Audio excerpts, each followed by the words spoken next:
तो दोस्तों कैसे आप सभी। मैं आशा करता हूं आप सब बिल्कुल ठीक होंगे। दोस्तों हमारी आज की कहानियां यकीन कीजिएगा बेहद ही दिलचस्प और डरावनी है। बस हमें जरूरत है आपके साथ की, जो कि मैं जानता हूं आप हमारा साथ जरूर देंगे। साथ ही दोस्तों अगर आप पहली बार मेरे इस चैनल पर आए हैं और आप पहली बार मेरी आवाज सुन रहे हैं तो ठीक चैनल को अभी सब्सक्राइब करके बेल बटन ऑल पे कर लीजिए। साथ ही दोस्तों अगर आप ये चाहते हैं कि मैं आपकी कहानियों को अपनी आवाज दूं तो कहानियां सुनने के बाद आप मुझे इंस्टाग्राम पर मैसेज कर सकते हैं। मेरी आईडी है महेश आर्या यूट्यूबर। कहानियों के बाद मैं आप सबको वहीं मिलूंगा। तो दोस्तों बिना देरी किए जल्दी से अपने अपने हेडफोन लगाएं और शुरू हो जाए मेरे यानी महेश के साथ।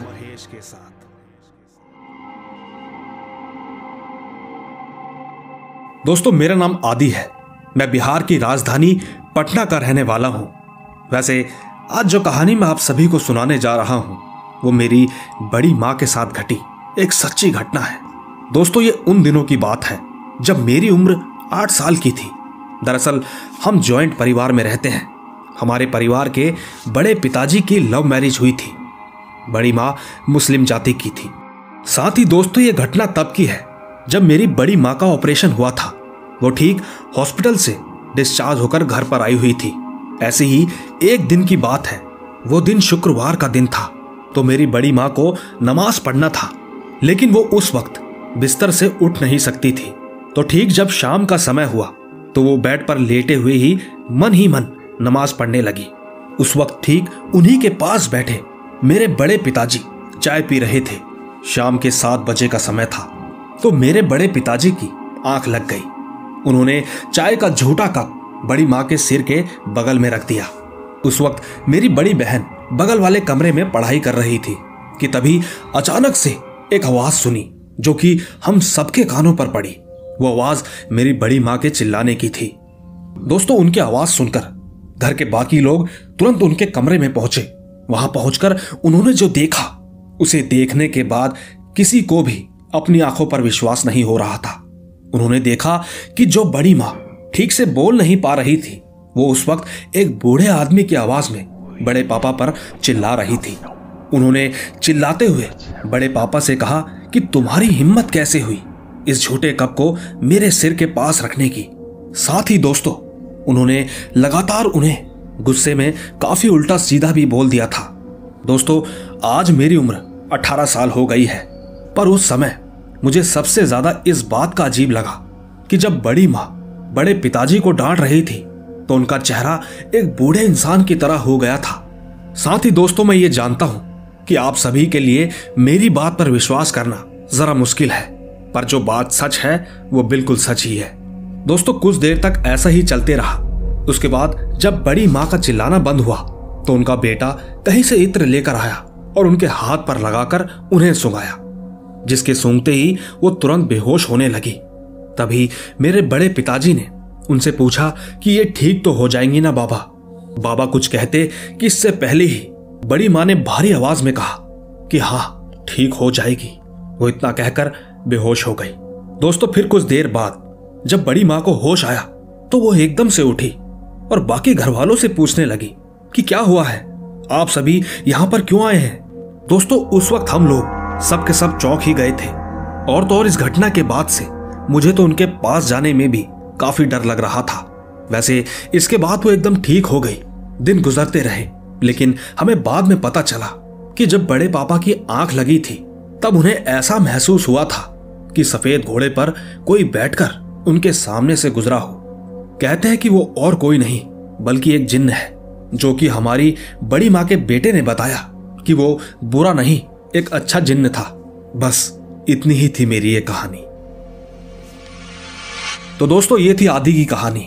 दोस्तों आपको इनकी कहानी कैसी लगी नीचे कमेंट में जरूर बताइएगा। मेरी तरफ से इनके लिए एक लाइक बनता है। बाकी आपको ले चलता हूं हमारी आज की दूसरी कहानी की तरफ। आइए सुनते हैं। दोस्तों मैं आपको अपना नाम नहीं बताना चाहता, लेकिन आज जो कहानी मैं आप सभी को सुनाने जा रहा हूं वो मेरी बड़ी मौसी की जेठानी के बेटे के साथ घटी हुई सच्ची घटना है। दोस्तों मेरी बड़ी मौसी है जो कि अमेरिका कैलिफोर्निया में रहती है। शायद उन्हें वहां रहते हुए 16 साल हो चुके हैं और ठीक उनका ससुराल भी वहीं आसपास में है। दरअसल बात यह है कि उनकी जेठानी का एक लड़का था। वैसे आप सभी तो जानते ही होंगे कि बाहर देश में रहने वाले बच्चे काफी फ्रेंडली नेचर के होते हैं, उन्हें कोई रोक टोक भी नहीं होती। साल 2011 का समय था जब वो लोग इंडिया, हमारे भारत देश में घूमने के लिए आए हुए थे। वो घूमते हुए गोवा पहुंच गए। वैसे आपको बता दूं कि जेठानी के बेटे का नाम सहदेव था। गोवा जाकर उनकी किसी लड़के से दोस्ती हो गई और तो और दोस्ती इस हद तक गहरी हो गई कि सहदेव उसकी हर बात मानने लगा। दूसरी तरफ अमेरिका में किसी को कुछ भी पता नहीं था कि सहदेव भारत में आखिर क्या कर रहा है। अब सहदेव को गोवा में रहते हुए तकरीबन 15 दिन बीत चुके थे। साथ ही उसने अपने दोस्त के कहने पर ईसाई धर्म अपना लिया और अपना धर्म छोड़ दिया था। वहां पर उसने ईसाई धर्म के सारे रीति रिवाजों को अपना लिया था। सहदेव को वैसे तो घूमने का काफी शौक था, पर कभी भी उसके परिवार वाले उससे ये नहीं पूछते थे कि आखिर तुम कहां हो। इसी के चलते काफी महीने गुजर गए और सहदेव का भी कोई पता नहीं चला। यहां तक कि 1 साल और बीत गया था, तब भी किसी को सहदेव के बारे में पता नहीं चला। आखिर सहदेव गया तो गया कहां, यह सवाल यहीं पर अटका हुआ था। लेकिन फिर धीरे धीरे सहदेव 1 साल बाद अमेरिका में रहने वाले अपने परिवार वालों के सपने में आने लगा। वो सपने में आकर सभी से एक ही बात कहता था कि मेरी मदद करो मेरी। ऐसा सपने में देखकर उसके परिवार वाले काफी परेशान हो रहे थे कि आखिर ये हो क्या रहा है। इसी उलझन में कहीं जाकर उसकी दादी ने अमेरिका में एक पंडित जी को बुलाया और उस पंडित जी को दादी ने सारी बात बताई। दादी ने पंडित जी से पूछा कि आखिर सहदेव कहां है, वो कोई मुसीबत में तो नहीं है। ये सुनकर पंडित जी ने अपने तरीके से पूजा पाठ की। फिर जब पंडित जी को पता चला तो उन्होंने सभी घर वालों को एक साथ बिठाया और उन सभी को सारी सच्चाई बताई। पंडित जी ने बताया कि सहदेव आज से 6 महीने पहले ही मर चुका है। उसका बुरी तरह एक्सीडेंट हुआ था, जिसकी वजह से उसकी मौके पर ही मौत हो गई। वो मरते वक्त आप सभी लोगों को काफी ज्यादा याद कर रहा था।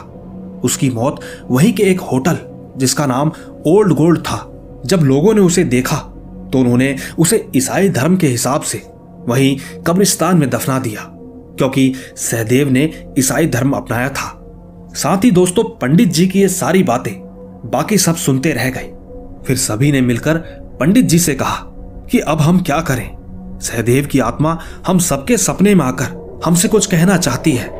दोस्तों, तब जाकर पंडित जी ने कहा, जो जन्म से जिस धर्म में जन्मा हुआ हो उसको उसी रीति रिवाज से अंतिम संस्कार करना चाहिए, वरना उसकी आत्मा को कभी शांति नहीं मिलती।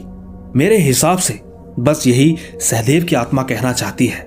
वो चाहती है कि उसको उस कब्रिस्तान से निकालकर अग्नि में उसको समर्पित करो, वो भी उसको अपने हिंदू धर्म के हिसाब से। तब जाकर ही कहीं सहदेव की आत्मा को शांति मिलेगी। दोस्तों, पंडित जी की बातों को सुनकर उसके परिवार वालों का रो रो कर बुरा हाल था। लेकिन इसके बाद उसके परिवार के कुछ बड़े लोग अमेरिका से भारत आए। उन्होंने ठीक सहदेव को अपने ही रीति रिवाज से अलविदा किया। कहते हैं कि तब से अब सब कुछ बिल्कुल ठीक चल रहा है। ऊपर वाला सहदेव की आत्मा को शांति दे। तो दोस्तों, देखा आपने, ये कहानी अपने आप में एक बड़ी बात है। और वैसे भी आपने अक्सर ये देखा होगा कि हमेशा जब भी किसी भी धर्म में किसी की मौत होती है तो उसको उसी धर्म के हिसाब से उसका क्रियाक्रम किया जाता है। इस बात को मैं तो क्या, हर कोई जानता होगा। बाकी भगवान उनकी आत्मा को शांति प्रदान करे। आपको यह कहानी कैसी लगी नीचे कमेंट जरूर कीजिएगा। तब तक मैं ले चलता हूं आपको हमारी इनकी ही भेजी हुई दूसरी कहानी की तरफ। आइए सुनते हैं। दोस्तों, जैसा कि मैंने आप सभी को बताया था कि मेरी मौसी अमेरिका के कैलिफोर्निया में रहती है। वैसे उनके 3 बच्चे हैं, 2 लड़कियां और 1 लड़का। उस वक्त उनके तीनों बच्चे छोटे ही थे। मेरे मौसा मौसी दोनों वहीं पर नौकरी करते हैं। वो हफ्ते में बच्चों के साथ वक्त बिताते थे। एक बार बच्चों ने उनसे कहा कि चलो आज लास वेगास घूमने चलते हैं। दोस्तों, वैसे मैं आपको बता दूं कि लास वेगास बच्चों के घूमने की जगह नहीं है, इसीलिए मौसी जी ने अपने बच्चों को साफ मना कर दिया और ठीक उनसे कहा कि इस हफ्ते के खत्म होने से पहले हम सभी जंगल में कैंपिंग करने जाएंगे। वैसे ये बात सुनकर बच्चे बेहद खुश हो गए। दोस्तों, वैसे मैं आपको बता दूं कि बाहर देश में वहां के लोग जंगलों में कैंपिंग करने के लिए काफी जाते हैं। यहाँ भारत में ऐसा इतना नहीं होता। उस वक्त मौसी जी के जो पड़ोसी थे वो भी उनके साथ आने वाली थी। हफ्ते के लास्ट तक बच्चों ने अपनी सारी तैयारी की हुई थी, पर मेरे मौसा जी को किसी जरूरी काम से कहीं पर जाना था। तो ठीक मेरी मौसी सुबह ही बच्चों को लेकर पड़ोसियों के साथ जंगल के लिए निकल गई। जंगल में पहुंचते ही बच्चे उनके साथ खेलने लगे और बाकी बचे बड़े लोग टेंट लगाने में जुट गए थे। 1 घंटे बाद टेंट लग चुका था। इसके बाद सब फ्री हो गए। घर के सभी लोग अपने बच्चों को खेलते हुए देख रहे थे कि तभी एकदम से मेरी मौसी का लड़का सबकी नजरों के सामने से कहीं गायब हो गया। उसकी उम्र 4 साल की थी। ये देखकर सब बच्चे चिल्लाने लगे। उनकी आवाजें सुनकर बड़े भी चौंक गए थे। पर जब मौसी को यह बात पता चली तो वो वहां आसपास में उसे ढूंढने लगी, लेकिन काफी देर तक ढूंढने के बाद भी उनका लड़का नहीं मिला। मौसी बहुत परेशान हो गई थी। वो रोने लगी, जिसके बाद उनके पड़ोसी ने तुरंत पुलिस में फोन किया और वहां पर पुलिस को बुलाया। वहां की फॉरेस्ट पुलिस अपने साथ कुत्तों को लेकर आई थी। उन्होंने भी जंगल में काफी ढूंढा, लेकिन उन्हें भी कुछ नहीं मिला। सब कुछ करने के बाद उन्होंने उनके साथ खेल रहे बच्चों से पूछताछ की तो वहां पर सभी बच्चों ने एक ही बात बताई कि वो हमारे सामने ही गायब हो गया था। वैसे दोस्तों, पुलिस को पता तो था कि उस जंगल में कुछ तो अजीब है, क्योंकि उस जंगल में अक्सर लोग अचानक ही गायब हो जाते थे। तो ठीक इसीलिए पुलिस वालों को ये कोई नई बात नहीं लगी। वैसे पहले भी इसी जंगल में इसी तरह काफी बच्चे गायब हुए थे, लेकिन ना तो पुलिस कुछ कर पाती है और ना ही वहां की FBI। खैर, मौसी का बच्चा कभी नहीं मिला। दोस्तों, कहते हैं कि आज भी लोग उस जंगल में गायब हो जाते हैं, पर तब भी न जाने क्यों वहां के लोग उस जंगल में कैंपिंग करने के लिए जाते ही हैं। आइए दोस्तों, चलते हैं इन्हीं की भेजी हुई तीसरी कहानी की तरफ। आइए सुनते हैं। दोस्तों, ये बात उन दिनों की है जब हम छोटे थे। उस समय हम गांव में रहा करते थे। हमारी गली के आखिरी घर में एक लड़का रहता था। उसका नाम अर्जुन था। उन दिनों हम छोटे थे तो हमें कुछ भी पता नहीं था, लेकिन जब हम बड़े हुए तो माँ ने उसकी सच्चाई बताई थी। उस वक्त माँ की बातें सुनकर मैं बेहद डर गई थी। दोस्तों, दरअसल अर्जुन उस वक्त स्टॉक मार्केट में नौकरी करता था। वो अपने घर में बिल्कुल अकेला रहता था। वो किसी से भी ज्यादा बातचीत नहीं करता था, लेकिन वो शाम के समय नुक्कड़ पर चाय की टपरी पर कुछ दोस्तों से मिलने जाता था। वो अपने दोस्तों से ये कहता था कि उसे उसकी नौकरी में जितना पैसा मिलना चाहिए उतना नहीं मिलता, इसीलिए वो काफी परेशान है। इसी तरह एक दिन जब उसे नौकरी से ज्यादा काम करने को दिया तो वो उसका प्रेशर झेल ना सका, जिसके कारण उसने अपनी नौकरी छोड़ दी और इसके बाद वो अपने घर पर ही रहने लगा। उसने काफी जगह नौकरी ढूंढी पर कहीं नहीं मिली।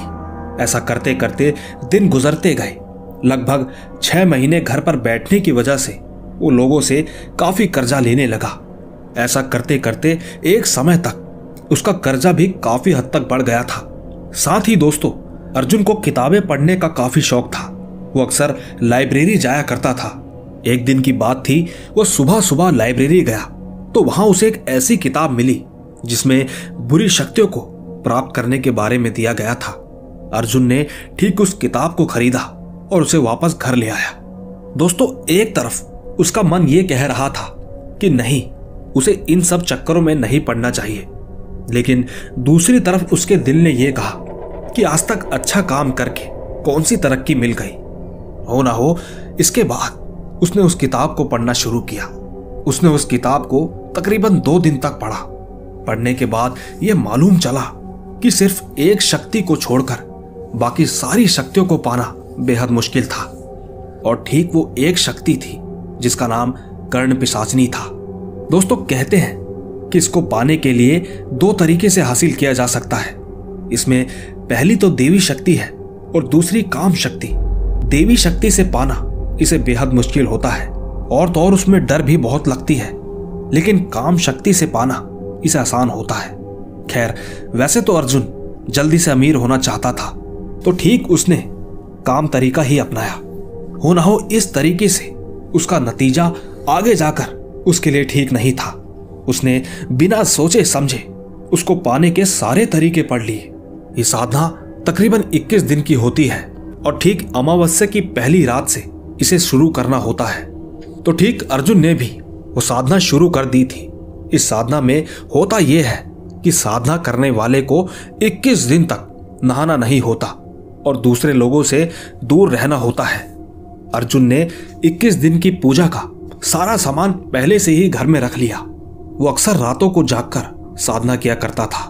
वो सुबह होते ही खाना खाता और फिर सो जाता, फिर रात को साधना के लिए बैठ जाता था। शुरुआती दिनों में उसे कुछ भी महसूस नहीं हुआ, फिर जैसे जैसे दिन गुजरते गए उसको रात में डरावनी चीजों का एहसास होने लगा। कभी कभी तो साधना के समय उसे कोई खूब मारता, तो कभी उसे शेर के दहाड़ने जैसी आवाजें सुनाई देती। पर हो ना हो उसने बीच में ये साधना नहीं छोड़ी। और तो और कमरे में ही मलमूत्र करने की वजह से उस कमरे में काफी बदबू आने लगी। उस कमरे में उसका एक दिन भी गुजारना मुश्किल होने लगा था। पर क्या करें, उस साधना में यही करने को कहा गया था। इसीलिए ठीक अर्जुन ये सब कुछ सहन कर रहा था। धीरे धीरे 20वां दिन आया। उसी रात हुआ ये कि रात में उसके घर के सारे बर्तन नीचे गिर गए। उन आवाजों से ऐसा लग रहा था जैसे कोई जानबूझकर बर्तन तोड़ रहा हो। लेकिन अर्जुन ने साधना को बीच में नहीं छोड़ा, वो लगातार करता रहा। इसके बाद जब वो सुबह अपनी साधना से उठा तो देखा कि पूरा घर बिखरा पड़ा था। ये देखकर उसने अपना सारा सामान समेटा और खाना खाकर चुपचाप सो गया। इसके बाद अर्जुन की साधना का 21वां दिन था। वैसे उस दिन अर्जुन काफी डरा हुआ था। वो ये सोच रहा था कि पता नहीं कहीं आज ये शक्ति मेरी जान ही ना ले ले। पर खैर, रात होते ही अर्जुन अपनी साधना में बैठा। साधना करते वक्त कुछ ही देर बाद उसके कानों में एक मीठी सी आवाज आई। वो आवाज अर्जुन का नाम ले रही थी। उस आवाज ने अर्जुन से कहा कि मैं कर्ण पिशाचनी हूं, मैं तेरी साधना से बेहद खुश हूं, अब तुम अपनी आंखें खोल सकते हो। अर्जुन ने तुरंत अपनी आंखें खोली। उसने देखा कि एक औरत उसके सामने खड़ी थी। उसका रंग काला था और उसकी आंखें बड़ी बड़ी और बाल बेहद लंबे थे। वो धीरे धीरे अर्जुन के पास आई और उससे कहने लगी कि तुम मुझे किस रूप में देखना पसंद करोगे। तब अर्जुन ने कहा कि मैं तुम्हें अपनी प्रेमिका के रूप में देखना पसंद करूंगा। वो सामने से मुस्कुराने लगी और कहा कि आज से तुम जो कहोगे मैं वही करूंगी। वैसे दोस्तों, आपको एक बात बता दूं कि ये एक ऐसी शक्ति है, सब कुछ बता देती है और तो और इसकी साधना से अधिक अमीर भी बना जा सकता है। खैर, अर्जुन 21 दिन से घर में बैठा था तो उसने सबसे पहले घर की सफाई की। उसने नहाया। इसके बाद वो बाहर घूमने गया। अर्जुन दूसरे दिन ही अपने नुक्कड़ वाले दोस्तों से मिलने गया। बातों ही बातों में वो उन्हें बताने लगा कि तेरा भूतकाल ये है। दोस्तों, उसके दोस्तों ने उसकी ये सारी बातें सुनी तो वो चौंक गए, क्योंकि उसने जो कुछ भी कहा था वो बिल्कुल सच निकला। साथ ही ये बात आग की तरह फैल गई। इसके बाद तो लोग अर्जुन के पास आने लगे, अपने अपने सवाल पूछकर उसे खूब पैसा देने लगे। अब तो मानो अर्जुन की निकल पड़ी थी। इज्जत और रुतबा आने के साथ साथ उसके अंदर घमंड भी आ गया था। इसी तरह एक दिन गांव का एक सेठ अर्जुन के पास आ गया। उसने कहा कि मेरे भाई ने किसी जमीन में अपने गहने छुपाए हुए हैं। अगर तुमने ये बताया कि वो किस जगह पर है तो मैं तुम्हें आधे गहने दे दूंगा। अर्जुन ने उसकी बात सुनी और उसे दूसरे दिन बुलाया। उस सेठ के जाते ही कर्ण पिशाचिनी ने अर्जुन की तरफ देखा और कहा कि ये सेठ ढोंगी है, बेईमान है, इसके चक्कर में बिल्कुल मत पड़ना। पर दोस्तों, अर्जुन ने कहा कि मुझे और अमीर बनना है, तुम्हें जितना बोला है तुम उतना ही करो। कल वो सेठ आएगा तो तुम मेरा साथ देना। उसने कहा ठीक है। दूसरे दिन वो सेठ अर्जुन के पास आया और उसे बोला कि चलो खेत पर चलते हैं। अर्जुन जब खेत पर गया तो सेठ के साथ उसके पहलवान भी उसके पीछे पीछे आने लगे। ये देखकर अर्जुन ने कहा मेरे पीछे मत आओ, जब मैं कहूं तभी आना। इसके बाद अर्जुन खेत में घूमने लगा और कर्ण पिशाचिनी से पूछने लगा कि बता कहां गड़ा है सेठ का खजाना। तब उसने कहा कि तुम इसके चक्कर में मत पड़ो। ये सुनकर अर्जुन ने गुस्से में कहा कि तुम अपने वादे से नहीं मुकर सकती, तुम्हें बताना ही होगा। दोस्तों, इसके ठीक बाद उसने एक जगह दिखाकर अर्जुन से कहा कि यहां पर है। अर्जुन तुरंत चिल्लाने लगा कि यहां आओ और इस जगह को खोदो, यहीं पर है खजाना। ये सुनकर सेठ मुस्कुराने लगा। सेठ ने दूर से ही वो जगह देख ली थी। उसने वहीं से अपने आदमियों से कहा कि खजाना तो बाद में निकालेंगे, पहले इस अर्जुन को मारकर यहीं पर दफना देते हैं। इसके तुरंत बाद ही सेठ के आदमियों ने अर्जुन को बेहद मारा। वो अर्जुन को इस कदर मार चुके थे कि वो अधमरा ही हो चुका था। लेकिन गांव के कुछ लोगों को आता देख वो पहलवान अर्जुन को छोड़कर खेत से भाग गए। अर्जुन को चिल्लाता देखकर गांव के लोग तुरंत उसके पास आए, वो उसे उठाकर ले जाने लगे। सबने कहा कि इसे डॉक्टर के पास ले चलते हैं, लेकिन तभी अर्जुन ने कहा कि नहीं, अब मैं बचने वाला नहीं हूं। लेकिन दोस्तों, जाते जाते अर्जुन ने अपने जीवन की सारी सच्चाई बताई। फिर उसने अपनी साधना के बारे में भी हर चीज बताई और कहा कि कोई भी व्यक्ति लालच में ऐसा काम ना करे। बस इतना कहकर अर्जुन ने आखिरी सांसें ली थी। साथ ही दोस्तों, कहते हैं कि कर्ण पिशाचिनी की साधना करने वाले को भगवान भी स्वीकार नहीं करते। हजारों साल तक ये यहीं भूत बनकर भटकते रहते हैं। और तो और मरने से पहले अर्जुन ने यह भी कहा कि आप सब भी इन सब चक्करों में बिल्कुल मत पड़ना, वरना जो मेरा हश्र हुआ है तुम्हारा इससे भी बुरा हो सकता है। तो दोस्तों, देखा आपने, ये थी इनकी भेजी हुई 3 कहानियां। वैसे कर्ण पिशाचिनी की एक कहानी मैं आपको पहले भी सुना चुका हूं और अंजाम आखिरी में आप देख ही चुके हैं। सच कहूं तो इन चीजों में बिल्कुल कुछ भी नहीं रखा, ये बस एक सुनने मात्र ही अच्छी लगती है। इसीलिए मैं भी आप सबसे यही कहूंगा कि आप सब भी इन चक्करों में बिल्कुल ना पड़े, मेहनत करें और कुछ करके दिखाएं। बाकी ले चलता हूं मैं आपको हमारी अगली कहानी की तरफ। आइए सुनते हैं। दोस्तों, मेरा नाम सिकंदर है, मैं लुधियाना शहर का निवासी हूं। वैसे आज जो मैं आपको सच्ची घटना बताने जा रहा हूं वो मेरे पिताजी के साथ 40 साल पहले घटी थी। दरअसल 40 साल पहले यहाँ घना जंगल, झाड़ और रेत के टीले, बस खेत ही हुआ करते थे। हालांकि अब देखने में ऐसा नहीं लगता क्योंकि अब यहाँ बहुत सारी कॉलोनियां बन गई हैं। लेकिन उस वक्त मेरे दादाजी ने एक बिक रहे खेत में 200 गज का प्लॉट खरीदा था और वो उस वक्त वहां पर कच्चा घर बनाकर रह रहे थे।